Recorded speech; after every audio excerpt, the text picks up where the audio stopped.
Hi, I'm Michael Fritz, doctoral student at the Liberty University School of Education. Today I will be discussing apps and young users, warnings and safeguards. Essentially, I'll be going over some commonly known or used apps that we utilize in education. I'm going to be talking about some apps that my child personally uses.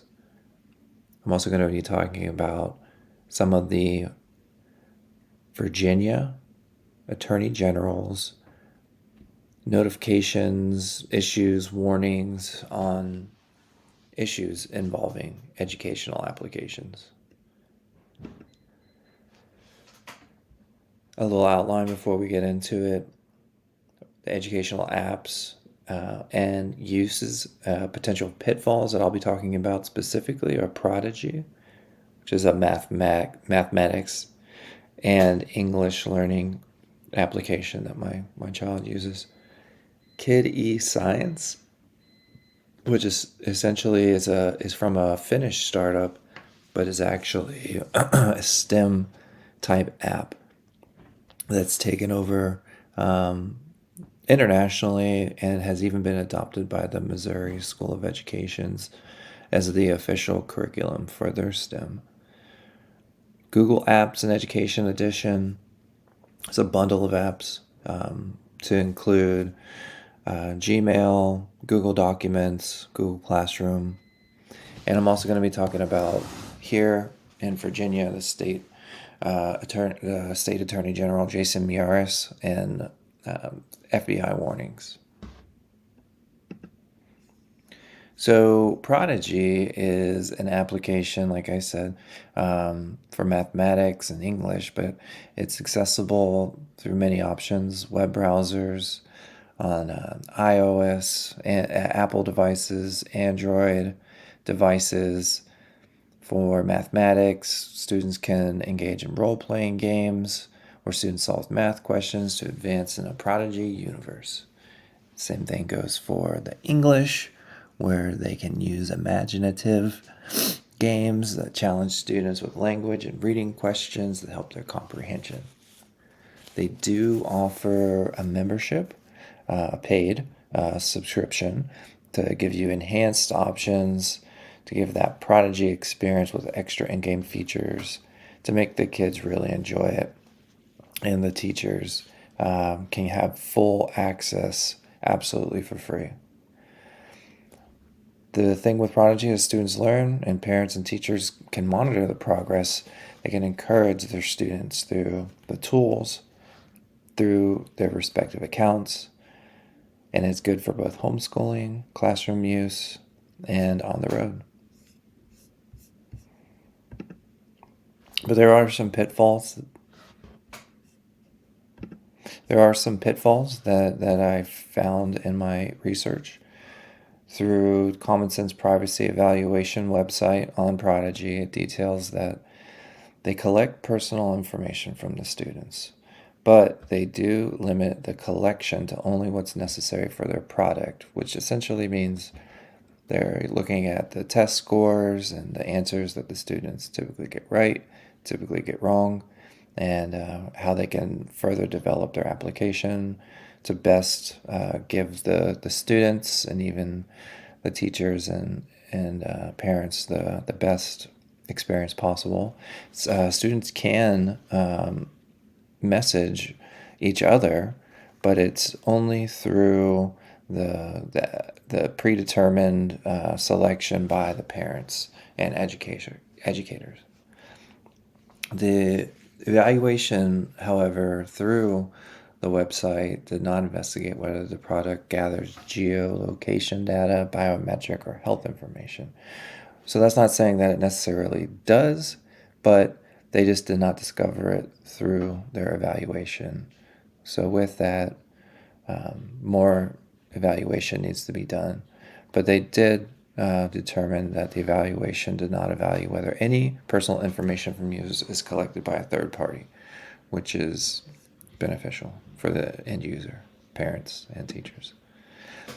Prodigy has been in the news According to an NBC article from author Olivia Salon, a nonprofit campaign for commercial-free childhood accused the math game of employing deceptive marketing and manipulative tactics. And they officially went through a complaint in the Federal Trade Commission. Essentially, what this means is just like many other applications that kids and even adults use, the app might be free, but through the application, there'll be upcharges. So if a kid's doing really well, or they got like 5 right in a day, if they wanted to do more, they have to pay to get the extended subscription or to get more options throughout the day. And in a sense, that is deceptive because the kid also wants to do good, but then it's getting money from the parents. The application needs to make money somehow. And again, is that manipulative or are they just trying to make money? I think that's for us to decide as parents and educators. Next, we're going to talk about Kid eScience. It's a STEM education program designed for children, garnering specific media attention due to its numerous accolades. Like I said, it's a STEM application that was developed in Finland. They've won plenty of awards: 2023 Tech Early Years Awards, 2022 Education Finland Awards, and as recently as 2024, the Best of STEM winners. What they like to do is they utilize STEM to enable the ability of the student to learn in a math setting. What they're trying to do here is use collaborative and organizational type learning environments to help the student learn. It's even partnered with the Sesame Workshop, Programa Adopte, to encourage STEM students and populations in Mexico as well. Very insightful. Some article, Kid eScience takes educators pick best of STEM 2024, says the judge highlighted that the innovative companies provided transformative tools to enhance the classroom experience and encourage students to engage with the world around them. Excellent. Some of the pitfalls and news articles that I found. So the cons through Kid eScience Review for Teachers says there's no dashboard on the application and that it's lacking some accessibility options. Through an article titled Top Educational Apps for Children might not be as beneficial as promised in 2021 through Jennifer Zosh, interview with her, associate professor of the Penn State. Brandywine indicated that the apps shouldn't replace human interaction or guarantee learning. Well, as we previously stated, although the application is being utilized in classrooms worldwide, it seems that it is a collaborative effort. So as long as we're not completely replacing human interaction or guaranteeing, which I'm not quite sure if a school is utilizing the app as the curriculum, that might not be as good as we should for our students. Completely replacing a curriculum with an application seems as if you are trying to replace something, but just knowing that we are in a digital era when we're trying to enhance learning, maybe we should not be completely replacing curriculum with just digital learning. Next, we're going to talk about Google Apps, the Education Edition. As I mentioned before, it is a bundle of applications. It's a cloud-based suite of tools for schools, homeschools that include Gmail, Google Drive, and Google Calendar. The suite offers security features, customization to tailor to the user needs, collaboration with students as well as teachers, communication with the teachers and students alike, a high degree of storage for all the notes, assignments, and reminders, and organizational tools to organize academic tasks, as according to Get Started with Education Fundamentals from Google for Education. Some of the benefits of the app does include engaging with students, customizing learning experience, preparing them for the future. And there are different apps available, some free, some for pay. Some pitfalls from author Craig in 2024. He details how there's a complacency towards a Googleification in classrooms, which exemplifies the colleges choosing an easy way over the right, or for what is right for students. Essentially, Google having a lot of affordable online certificates and through various fields and $100 million in funds to support their services has neglected essential technical skills, says author Craig. Essentially, schools with not that much money have adopted Google Docs, and then using these collaborative and free functions have essentially strapped college students into one proprietary software. Basically, Microsoft would benefit the students, and only if Microsoft would match Google's commitment to offering a free Office software. I know personally that I have Office Suite for Student Edition, but it still does cost money. Essentially, the author says that the colleges should be aware that there are drawbacks to using these Google tools because many professional organizations out there all utilize Microsoft. So they're hindering their higher education by not giving them exposure to the fundamental software used in the workforce.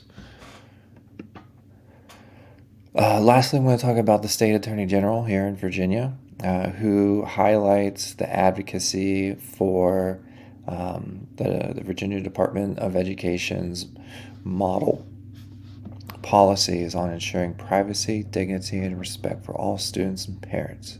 So there's an NBC article from author Domingo, who basically talks about the attorney general's following the governor's Youngkin's discussion on school policies regarding student pronouns use, access to information, and facilities. Essentially, State Attorney General affirmed that parents have a fundamental right to guide their children's upbringing and education by asserting the parental involvement and that it should not be shared with the government. The model policies ensures respectful treatment of all students and prioritizes parental engagement. They should comply with the law. The school boards across the Commonwealth should not adopt them. It's that both sides need to be sensible and lawful. I do agree with the state attorney general here. There is a bit of privacy that the parent and the student should have on the rules of what their child is learning and how the teachers interact with the students and also with the parents. Personally speaking, I'm not going to get too much into the pronouns situation, but I can tell you this. When you're downloading these applications and, there's a whole list of things that before you download and you sign up, and there's everything that you have to agree upon beforehand. If there's something that's within those that you don't believe in, i.e. sharing your kids' information or what they utilize with the data, you do not have to agree to it. And maybe that application isn't right for you.